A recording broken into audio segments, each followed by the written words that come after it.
Bonjour, alors aujourd'hui je vais vous parler de Zora la mouche. Vous connaissez Zora? Oui, vous connaissez. Vous savez, c'est cette mouche qui s'invite chez vous. Il va y avoir de plus en plus cet été, vu que l'été arrive et que le soleil arrive.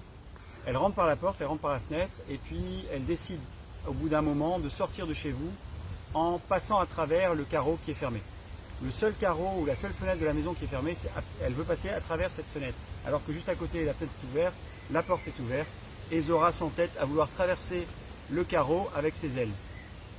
Malheureusement, vous la retrouvez en fin de journée, morte d'épuisement, au pied du carreau. Alors pourquoi je vous parle de Zora? Parce qu'en fait, nous faisons tous Zora à un moment ou l'autre dans notre journée, dans notre semaine, dans notre vie.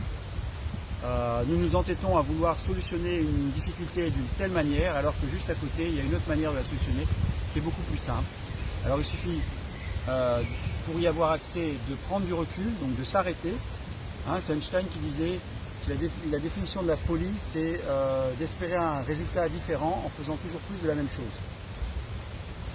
Et là, c'est le cas. Donc, si vous vous rendez compte dans votre vie que vous buguez, par rapport à une situation, vous buguez, vous n'arrivez pas à la solutionner, eh bien, prenez du recul et envisagez une réflexion déboîtée pour solutionner cette problématique.